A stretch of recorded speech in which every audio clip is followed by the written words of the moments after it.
Spotify's free, Canva is free, Zoom is free. You could use all three today and never pay a single rupee.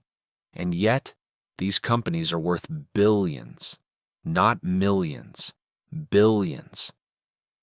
So here's the question that breaks most people's brains. How does giving something away for free make you one of the richest companies on earth? The answer isn't generosity. It's a trick so clever you've fallen for it 100 times, and you were happy every time.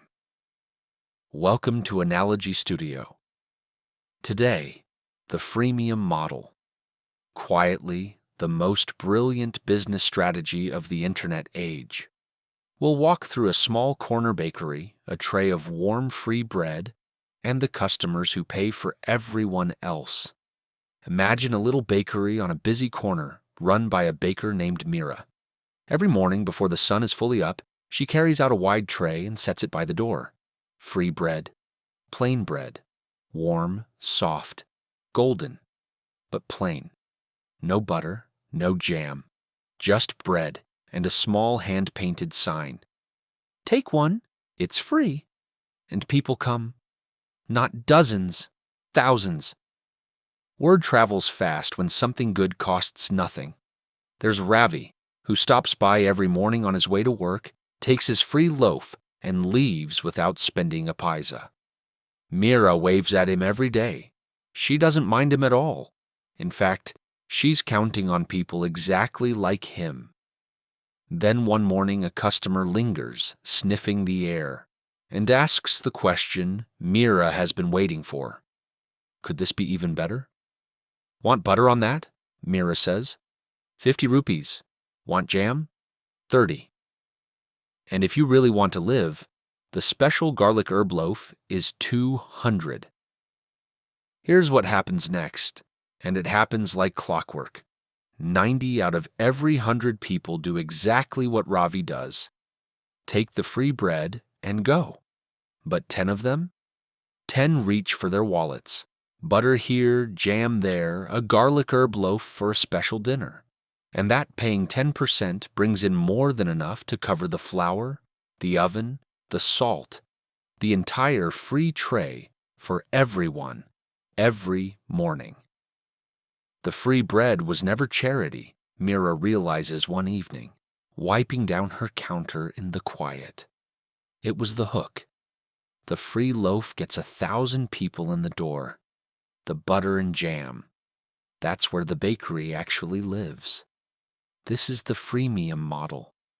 The word is just free plus premium stitched together. You give the basic product away for free, then charge for the advanced version. The free tier exists to get millions of users through the door, because it removes the one thing that stops people cold: price. The paid tier is where the money is. Premium features, no ads, more storage, advanced tools. The number that ties it together is the conversion rate, the slice of free users who upgrade to paying. For most freemium businesses, that's only about 2 to 5%. Sounds tiny. But run the math. 2% of 100 million users is 2 million paying customers. You already live inside this model. Spotify is free with ads, then premium for ad-free music and downloads. Canva gives you free designs, then charges pro users for premium templates. Zoom hands you free 40-minute meetings, then asks you to pay the moment you need longer. Dropbox starts you with a couple of free gigabytes, then sells you the space when you fill it. Why does it work? It removes the biggest barrier, price. So you say yes without thinking. You get to experience the value before you ever pay for it. And by the time you'd consider leaving, you've built a habit, so you stay. The best freemium products are a careful balancing act. The free version has to be good enough to love, but limited enough to leave you wanting more. It's generosity with strategy. Why the free tier always stops just short of what you really need? That limit is deliberate.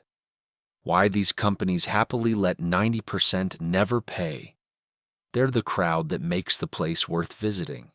And why, once you've poured your playlists or work into the free version, upgrading feels like coming home. Understanding this one truth changes how you see the word free forever.